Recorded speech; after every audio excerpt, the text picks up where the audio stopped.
Hello everyone, কেমন আছে সবাই? আশা করি সবাই ভালো আছে। তো মনটা অনেক চাইছিল ঘোরার জন্য, তো আমি তাড়াতাড়ি রেডি হয়ে নিই ঘুরতে যাব বলে। তো আমি আজকে অনেক দিন পর ওর সাথে বেরোবো।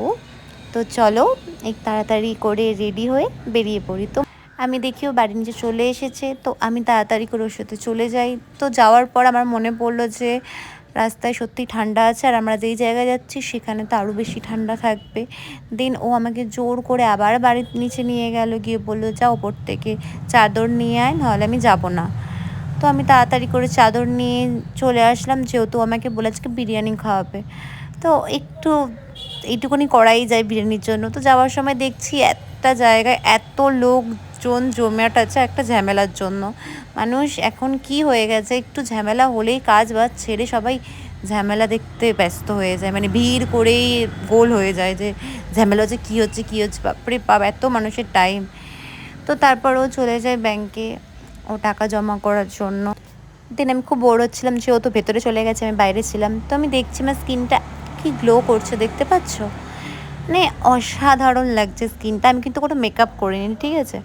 তো স্কিনটা সত্যি গ্লো করছে। স্কিনটাকে তুমি যদি একটু কেয়ার করো, মেকআপ করা সত্যি দরকার পড়ে না। আগে আমিও মেকআপ করতাম, বাট এখন আমি প্রচুর স্কিনটা কেয়ার করি। দেন ওখানে বন্ধ বলে আমরা আবার ডাল্লাবের দিকে চলে গেছিলাম। মানে কপালটা যে কি খারাপ। তারপর দেন আমরা ডাল্লাবের দিকে দাঁড়াই, আর ডাল্লাবের জ্যাম মানে ধুলো মুখে, দেখছো? বলছি ধুলো মুখটা বন্ধ কর, পরে ভিডিও করবি। বাট কি করে বোঝে যে আমি ভিডিও করতে ভালোবাসি। দেন সব কাজ কমপ্লিট হওয়ার পর আমরা বেরিয়ে যাই দাদা বৌদির রেস্টুরেন্টে, যেটার জন্য আমরা বেরিয়েছিলাম, যার জন্য এত প্ল্যান এত কিছু করলাম। তারপরে আমরা গিয়ে চলে যাই দাদা বৌদির রেস্টুরেন্টে। দেখতেই পাচ্ছ বড় বড় করে লেখা আছে দাদা বৌদি রেস্টুরেন্ট। তোমরা আসো, এসে খাও, জমিয়ে মজা করো। বাট কি বলবো, আমার মতন অভাগারা খুব রেয়ারই যায়। মানে আমি ফার্স্ট টাইম ওর সাথে মানে এই দাদা বৌদিতে গেলাম, তাও বা ঝামেলা করে বলে বলে। যাই হোক, নিয়ে তো গেছে। তো গিয়ে বেশি ভাড়না বকে দেখা যাক কি হয় ভেতরে।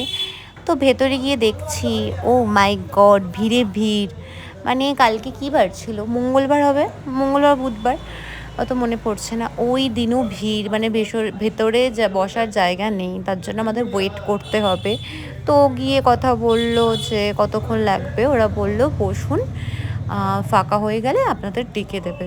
তো আমরা বসেছিলাম, টাইম কাটাচ্ছিলাম, ফটো তুললাম, ভিডিও নিলাম। তো আমরা রেস্টুরেন্টে দেখছিলাম যে ওইটা ভালো না এটা ভালো। আমার মনে হয় এটার থেকে ওটা ভালো, আমি কারণও বলবো সব কিছু ভিডিওর মধ্যে। যাই হোক, তারপর এভাবে টাইম কাটাচ্ছিলাম। তো সত্যি বলতে গেলে প্রচুর ভিড়। যারা হোম ডেলিভারিও করছে তাদের দেখো লাইন, যারা নিয়ে যাবে বিরিয়ানি, মানে প্রচুর লাইন, এদিক ওদিক, মানে ভর্তি লাইন। যতই হোক দাদা বৌদির নামটাই যথেষ্ট, বা যেমনই হোক। তো তারপর আমরা ভেতরে ঢুকে যাই, আমাদেরকে বলে যে সিট ফাঁকা হয়ে গেছে, 2টো সিট। তো আমরা চলে যাই। তো দেখতেই পাচ্ছ ভেতরে কতটা ভিড়, মানে ফাঁকা একদমই জায়গা নেই। তো আমরা অর্ডার দিয়ে দিই কোনো মতন, যেহেতু অনেকটা লেট হয়ে গেছে। কিন্তু গাইজ, আমার এখানে একটা অভিযোগ আছে। আমরা অর্ডার দিয়ে দিচ্ছি অনেক আগে। যারা আমাদের পেছনে এসেছিলো তারাও অলরেডি অর্ডার পেয়ে গেছে। হয়তো চিকেন মাটনের নিয়ে হয়তো কোনো একটা গন্ডগোল হয়েছে, হয়তো লেট করে হচ্ছে, বাট প্রচুর লেট সার্ভিস, প্রচুর লেট। মানে আমরা আধা ঘন্টার মতন বসেই ছিলাম, তারপর বিরিয়ানি সার্ভ করেছে। বাট এটা আমার একদম ভালো লাগেনি। এটার থেকে আমার মনে হয় ওইখানে এতটাও লেট করে না, বাট এখানে প্রচুর লেট। আমি ফার্স্ট টাইম এটা আমার দেখলাম, আমি জানি না যে এটা হয় কি হয় না। তোমরা যদি কখনো যেয়ে থাকো তাহলে তোমরা ভালো মতন জানো। তাই সার্ভিসটা আমার খুব একটা ভালো লাগলো না। আধা ঘন্টা বসিয়ে রেখে তারপর সার্ভ করা, এটা খুব বাজে একটা ব্যাপার। যাই হোক, তারপর আমরা সময় কাটাচ্ছিলাম, সময় কাটছিলই না, বসে বসে সবাই দেখছি খাচ্ছে। আর শুধু আমার মনে মাটনটা হয়ে গেছিলো, চিকেনটা নিয়ে কিছু গন্ডগোল হয়েছে, সেই হলো। তারপর আমাদের সার্ভ করলো, দেখতেই পাচ্ছ। বাট হ্যাঁ, আমি জাস্ট এইটাই বলবো যে আমাদের যে আসল দাদা বৌদির যে বিরিয়ানিটা, এটার তুলনায় একদমই আলাদা। কেন আমরা যেই বিরিয়ানিটা খাই আসল দাদা বৌদির, সে টেস্টটাই আলাদা ভাই, টেস্টটাই আলাদা। বাট এর টেস্ট আমি একদমই আলাদা পেয়েছি। যাই হোক, আমরা কোনো মতন খেলাম, এটা আমি কোনো অভিযোগ করছি না, বাট আমার লাগলো। তোমাদেরও যদি সেম মনে হয় তোমরা আমার কমেন্ট করে জানিও। তো তারপর আমরা ফান করছিলাম। দেখো কি করছিল, আমি যেহেতু লেগ পিস খেতে ভালোবাসি তাই জন্য বিরিয়ানির মধ্যে গুজে দিল, আর সাথে লঙ্কাটাও, মানে কোনো কথা নেই।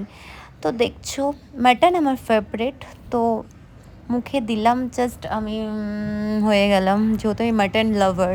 তাই বলে আমি চিকেন ভালোবাসি এমন নয়, চিকেনও ভালোবাসি, মানে বেশি আমার ভালো লাগে মাটন। দেন আমার খাওয়া দাওয়া কমপ্লিট হওয়ার পর বেরিয়ে যাই, যেহেতু অনেকটা লেট হয়ে গেছে। এখান থেকে বাড়িটাও যেতে আমাদের 20 মিনিট তো লাগবেই বাইকে। তো যা ঠান্ডা পড়ছে, অন্তত আস্তে আস্তে করেই গাড়ি চালাতে হবে। তো দেখতেই পাচ্ছ কতটা রাস্তা ফাঁকা হয়ে গেছে। তারপর আমরা গল্প করতে হেলে দুলতে দুলতে বাড়ি চলে আসি, ও আমাকে বাড়িতে ছেড়ে দিয়ে আসে। ভিডিওটা ভালো লাগে লাইক কমেন্ট শেয়ার, বাই।